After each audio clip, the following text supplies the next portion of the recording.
welcome back to the channel. Jesus Christ, it's been a long time. Well, yeah, it's been a bit of a weird time, hasn't it, really? First of all, I looked at a couple of comments on the channel the other day, and people were asking about what happened to the Mondeo. So I'll start there. It suffered a electrical issue that literally nobody could work out what it was. The battery light started coming on. We changed all the smart charge wiring loom, the engine wiring loom, the alternator. We put the old alternator back in. We got a genuine Ford one. We went through the internal loom of the car. Nothing.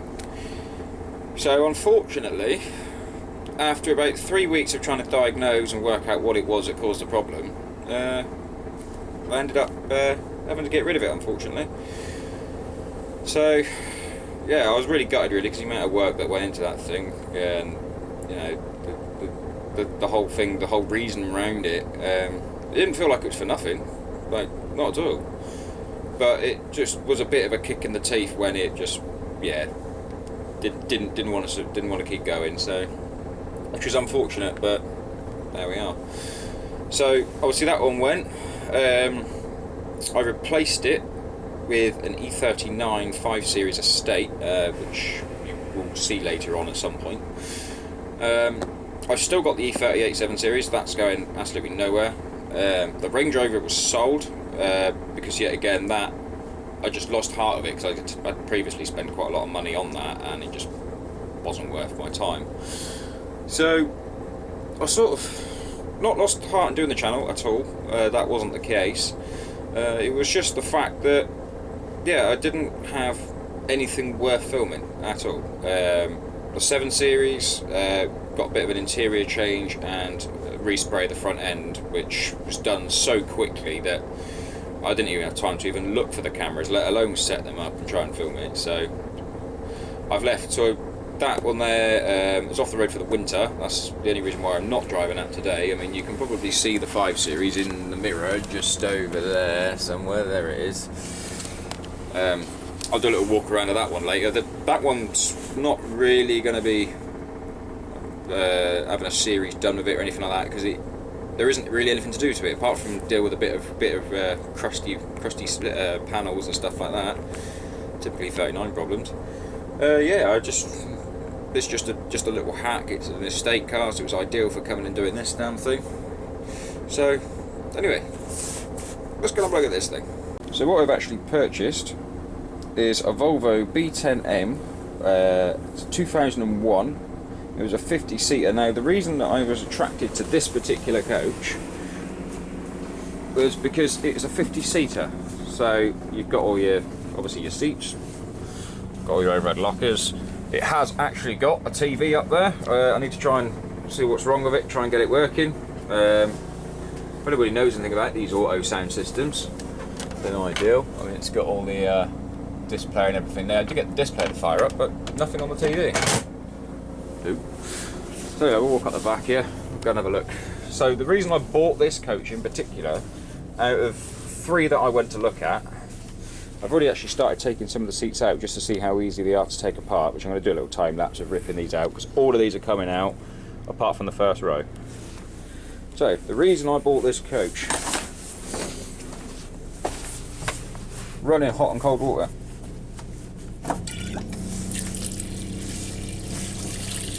So we've got a little microwave. It has got a 1000-watt inverter under the floor round about here. So, but I mean, I've not yet to get it working, but we're gonna have a go at it later. Toilet. It stinks like hell in there because it's not been used for a while. Yet again, all of the plumbing works. So you just tap your little button down there. All that works. Toilet all flushes. So horrible noise. Emergency alarms, you can probably hear it. Maybe not. Obviously got its lights in here. Nice LED one. Lovely. Somewhere to park your arse and have a crack. So obviously it's got bus phone. I don't even know if that works. Lights here and here. I should switch that one off actually. Yeah, there isn't really a lot I can say about it really at the moment. Basically the plan is with this today is to strip seats out and start measuring up the the size of it and just seeing what we actually are going to work with, because originally what the bedroom was actually going to go at the back. The bedroom's now not going at the back because it has got its kitchenette and its toilet there, which is what I wanted. So in actual fact, the bedroom's going to go down by the front. So my plan is so this will sort of be your first row. We're going to stay. The rest of these are coming out, and the bedroom is going to start here. So I've got sort of crap storage behind here. So this whole first window will be a bedroom. I'm going to measure out sort of whether I want the bed sort of this way or this way. This floor, it is going to have to be raised up, because obviously because of the back there as well.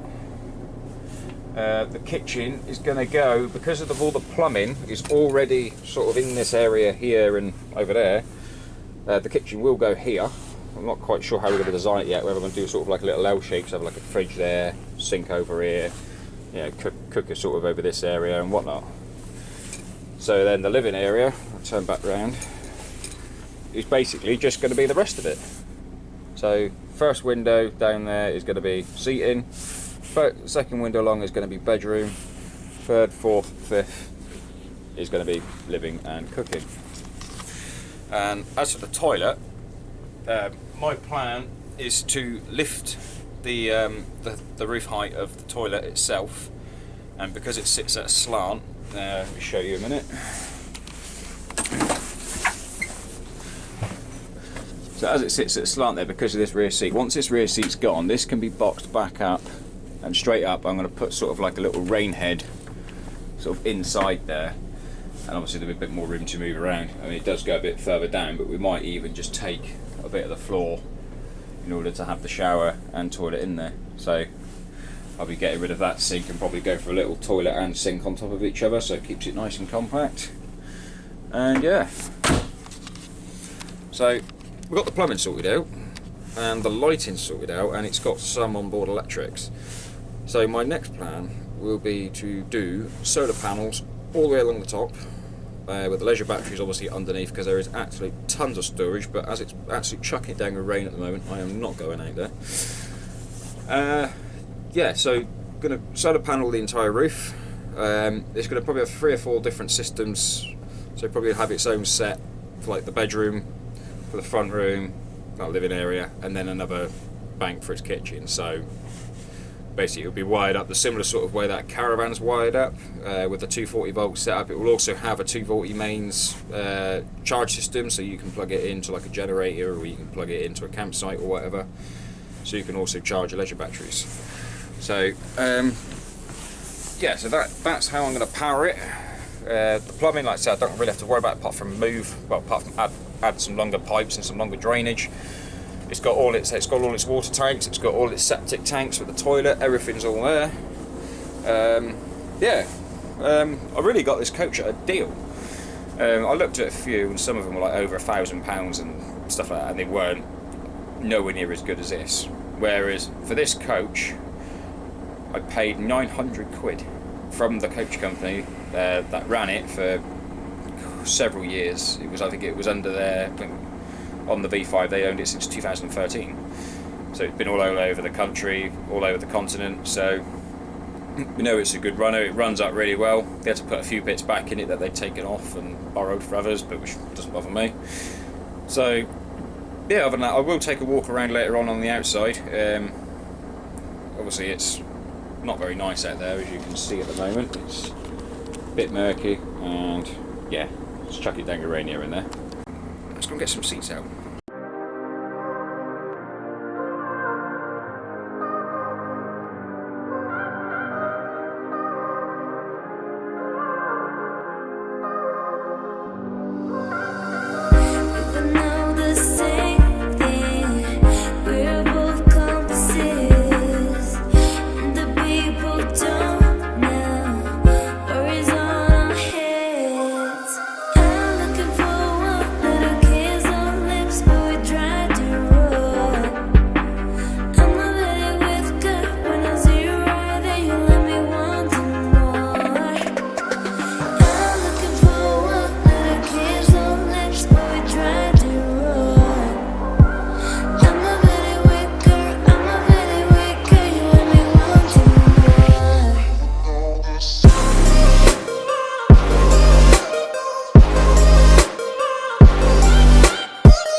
So that's the first lot out. So as I was saying earlier about the toilet, my plan is to wherever the toilet stops, which I think is going to be about here, I'm going to raise this up probably to where this stops. So basically we're going to just square this entire area off, which will then allow me to have my shower in and the toilet. So that's why I thought I'd clear this area first. So the next job, I think, is to run down the line and carry on getting more of these out. What I will do first of all is just quickly cut that lot up. I have a boo-boo. Yeah, I'm going to cut that lot up, chuck it in some black bags, and that's out of the way, that's ready to go to the dump. So, let's carry on.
So there we are, there's another 6 seats out. Yeah, the reason I'm not picking up the bolts yet is because I do want to keep them just in case I'm going to need them for something. But I'm amazed at just how quick I got those done. But I mean, yet again, I haven't yet stripped them down, so that is the next job to do. And then yeah, once they're out, they're in the understorage locker ready to be cut up. We'll start taking some more out. Hopefully, I'm going to try and get most of them out in this video. Because like I said, I'm only keeping the first 4, but the rest of it is all coming out. So hopefully, it should be all right to crack on and get it done. But I'm starting to get a bit worn out now, and yeah, I'm starting to get a bit hungry, so I might have to go and get something to eat shortly. But yeah, soldier on. Let's get a bit more done.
whilst it's not raining, I think I've got to go and open up the side doors anyway to go and chuck that lot I've already stripped into one of the compartments, ready to be cut up and ready to be weighed in.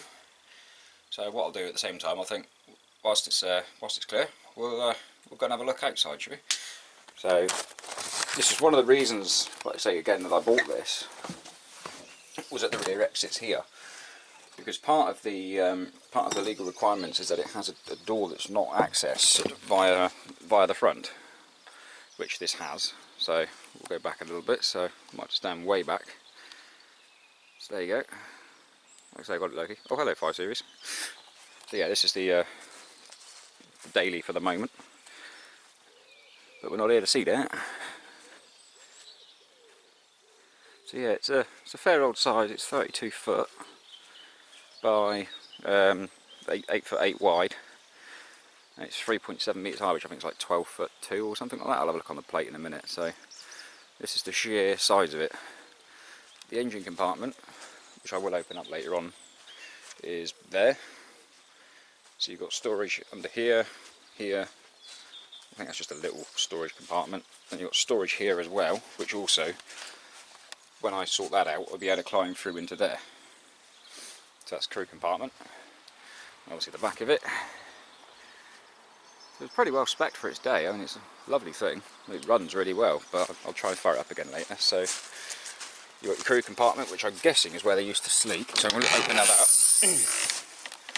So you've got in there all your plumbing's all in there. It's a little generator because we've got no power up here. So this is only a temporary spot. So you have in there, you have a 1000 watt inverter, which I've not yet managed to get powered on. So that's where that door leads to, into there. So you've got all of this storage. And then this one, which is where I've been storing all of the seats. So there was some that was destroyed last night. There's a sofa bed in there, which probably might get used, might not. Obviously that carries on into that storage compartment, even though the hydraulic ram's a bit broken. Like so.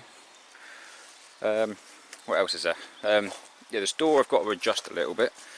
It's got to have another mirror put up there. I unfortunately caught it trying to get it in here, which is only a little bit of a scratch and a bit of a loose indicator. Oh well. But yeah, other than that, it's a pretty clean coach, really. So we'll have a quick look at the dash and everything, because we've not yet really had a look, have we? So there's its dimension. Yeah, 12 foot 2, 3.7 metre. Overall height 3.7 metres, length 12 metres, width 2.5 metres. That's not obviously the right clock. They've obviously changed the tacho, because I don't need a tacho anyway, and this one doesn't actually record mileage. And basically, if you've never seen one of these before, you get an old disc like that, and it records all your mileage in that. But as I don't need that, it's all good. So fire it up. You push this button here. That's because the rear door's open. Turn the key. There you go, she's running. So we'll do a quick walk around a bit running. So it's recently had the exhaust done because they took the catalytic converter off because it used to travel through London a lot. The DPF was removed because it was not needed, because I don't plan to walk through London, let alone drive through it. So I will show you the engine later on. Actually, I think it's like, I might have locked it, but oh no, it's open. So there it is, 9.6 litre Volvo engine. Besides that turbos, pretty nice.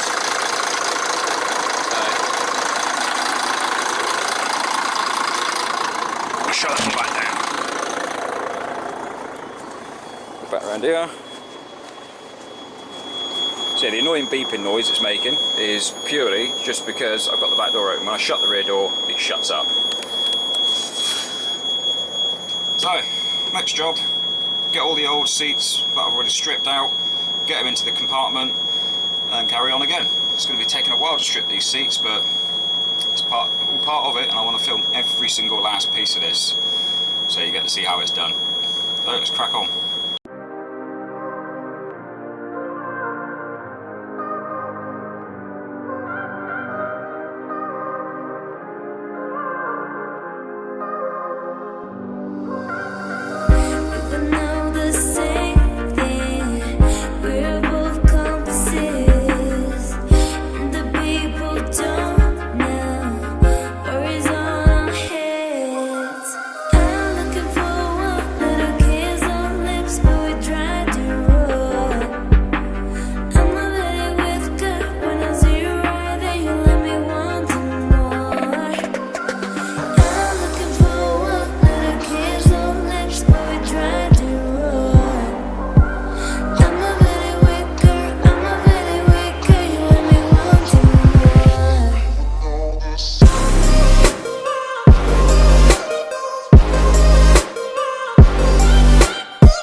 Unfortunately, I've had a camera corrupt its memory card, so I've lost about 80. Well, I've managed to gain about 80% of the footage back, but I've lost like the last probably about 10-15 minutes worth of the video. But it wasn't a lot. It was still me ripping the seats out. So yeah. Anyway, I'm going to end the video there. It is actually a couple of days later, so I'm back up here again, ready to start more work. But I'm going to continue on with the next video anyway. I've changed the memory cards in the camera, so I should be okay now, but we'll soon find out what happens when I take the cameras home and then try to dissect the video off them. So anyway, give us a like, subscribe, I shall catch you later. I'm going to go and answer that phone before I start again. See you in a bit.